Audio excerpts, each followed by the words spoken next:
Lakad tayo. Kasama ng ating bodyguard. Yung bodyguard ko. Si Kenzo. Ay nako, kailangan maglakad-lakad. Mahirap na. Nagsilang ang buhay. Yan ang bodyguard ko.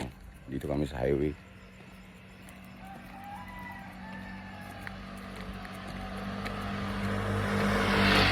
Pag umaalis ko, pag naglakad-lakad ako sa umaga, ito yung kasama ko palagi. Si Kenzo.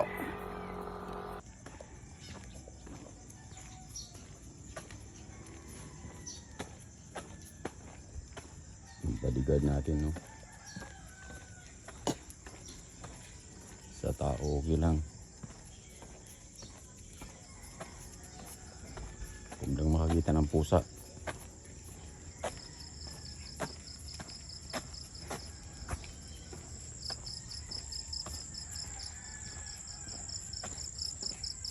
Sa tao, wala siyang problema. Huwag mo lang siyang sundan sa likod niya. Ano namang naamoy mo? Basura yan. Hindi yan drugs. Hindi yan bomba. Basura yan. Ano ba yan? May ano? Pang aso na yun. O, diba?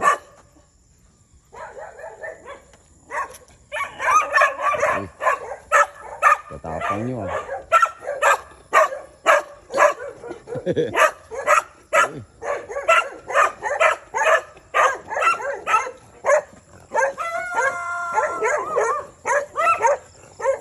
Tapang. Iba talaga ang Pinoy. Askin, iba talaga ang askin. Matapang talaga. Ang problema, kung kaya nila. Isang kagat lang nito, patay.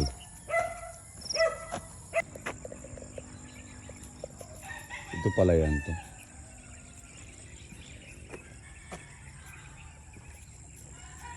Palayan yan sa tag-araw, pero pag ngayon tag-ulan pa lang, pispan. Double purpose din.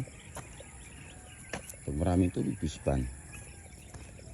Pag tag-araw, palayan. Pwede.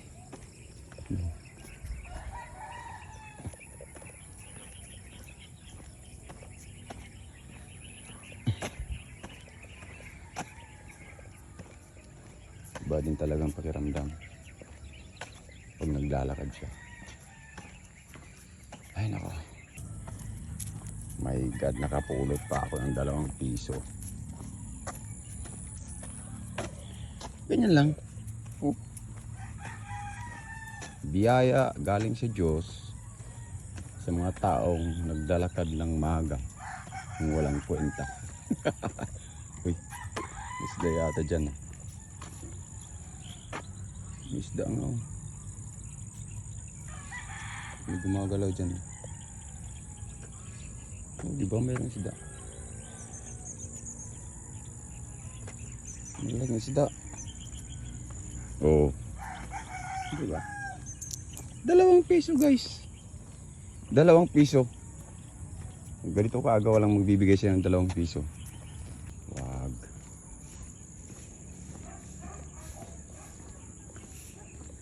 Wag ka nang pumalag. Wag. Wag ka nang pumalag. Maawa ka. Ito. Yung mga hybrid, pagdating sa asong ganyan, hindi siya nagre-react. Ito hindi siya nagre-react kahit sundan siya. Hindi siya nagre-react. Kahit lapitan siya, hindi siya nagre-react. Huwag mo lang siyang subukang kagatin. At sigurado, yan ang huling araw mo. Oops! Ayun yung style dyan. Bili ka ng Kutsi Prada mo sa kalye.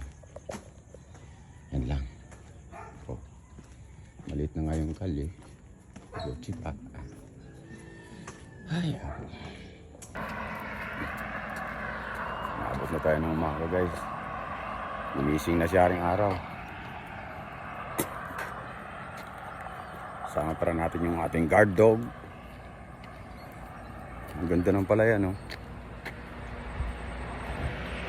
Palayan lahat yan. Doon, hanggang doon, hanggang doon.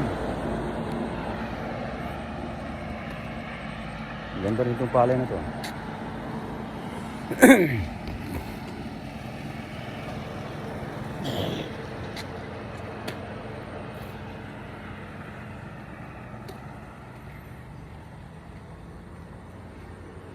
Ganda rin. Ang araw, sumikat na. Lakad lang muna tayo kasi hindi pwedeng biglayin yan.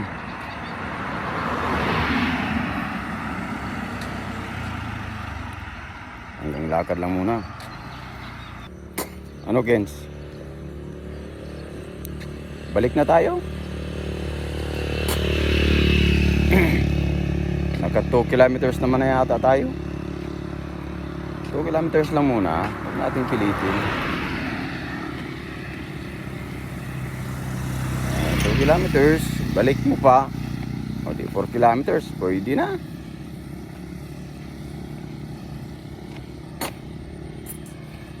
Pagod na rin tong aso ko. Si Kinso kasi guys, hindi na siya no. Medyo may edad na rin siya. 6 years old na siya. 6 years old. Kaya medyo tinatamad na rin siguro siyang maglakad. Hindi katulad nung kasagsagan nung mga 8 months pa lang siya. Gustong gusto niya maglakad. Ngayon parang napilitan eh. Oh, yung lakad na yan. Parang sabi niya, sige boss, samahan na lang kita. Parang pilit yata yung pagsama ni Kinso ah. Yan lang. Ganyan lang talaga pag tumatanda ng tao. Katulad dito naghawak yun ng ano, matanda na rin. Kaya ang ganyan ang buhay.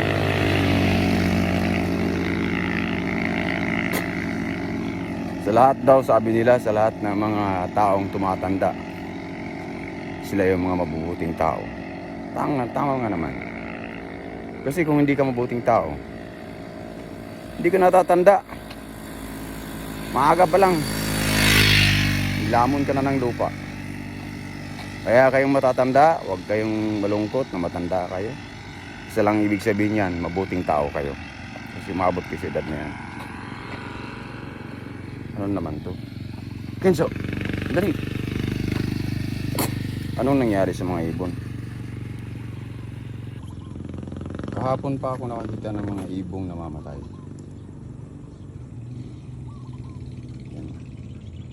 Yan guys oh. Kinso, wag. Baka nilason yan.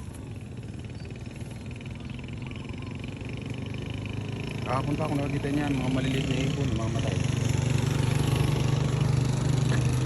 Sa palagay nyo guys, ano kayang dahilan ba't namatay yung mga ibon na yun? Hindi kaya dahil dito? Baka may nag-spray ng pesticides or insecticide, tapos kinain ng ibon yung uod, patay din yung ibon.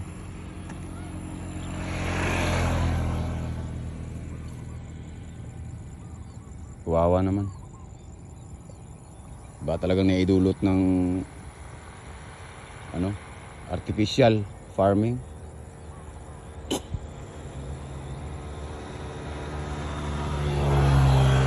Maring may nag-spray siguro, tapos kinain ng ibon yung uod, nalason yung uod. Lason dun yung ibon.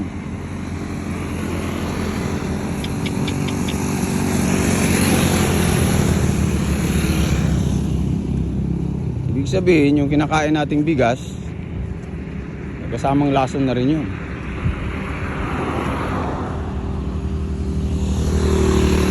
Yan yung hirap.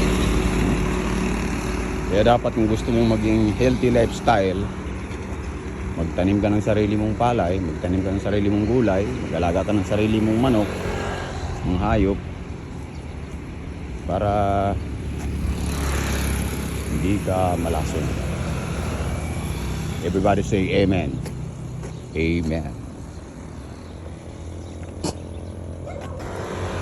Nakakasalubong tayong Belgian din. Yan o. Belgian na mahogany.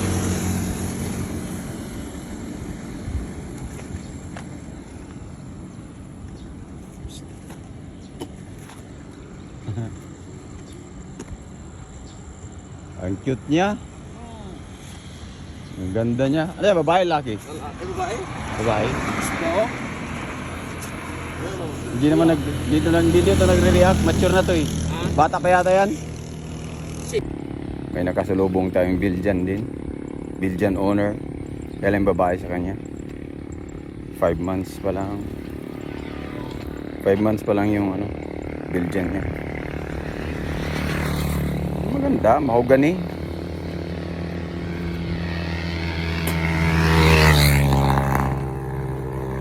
Yung ating aso, wala nang reaksyon. Sabi ng aso ko, tapos na ako dyan. Sa kalandian na yan.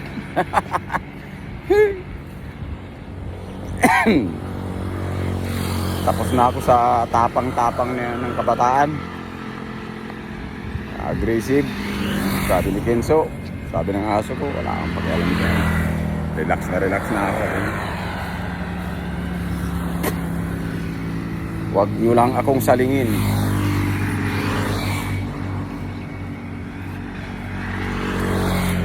Kasi sabi niya, I was born to kill and to be killed. Wow. Talagang ganyan. Ang mga tao ngayon, yung mga nakasalubong natin, mga sasakyan, mga nakamotor, ganun din silang pinupuntahan. Mayroon din silang iba't ibang pinupuntahan. Papuntang trabaho. Kadalasan niya papuntang trabaho. Yung iba, papuntang magbabakasyon. Yung iba, nag-i-enjoy lang, nag-rides lang. Tapos, may kanya-kanya din tayong pinagdadaanan. Katulad ko, may pinagdadaanan din ako. Sila, tayong lahat may kanya-kanyang pinagdadaanan. May kanya-kanyang suliranin. Yung iba dyan, nagmamadali kasi papunta ng ospital. Panalangin natin na sila ay dumaling ng kanilang mga karamdaman. Yung iba dyan, maagang gumising at mayroon pang babayarang linding. Yung iba dyan, maagang gumising para makapagtinda at may pambayad sa Bombay. May kanya-kanya tayong obligasyon ngayon sa buhay. Kaya ikaw, kung mayroon kang pinagdadaanan ngayon sa buhay, huwag ka masyadong malungkot. Kasi choice mo yan. Ba't naman kasi dyan ka dumaan? Alam mong mahirap dyan ka dumaan. Ha? Maglakad ka dito ka dumaan. Sa isang tweed at malinis na landasin. Yan. So sa mga may pinagdadaanan, mag-ingat kayo sa mga ganito, mga sirang payong at matusok kayo niyan. Sige. So maraming salamat po sa mga nakikinig. Sana magsawa na kayong makinig sa akin. Ha? Salamat po.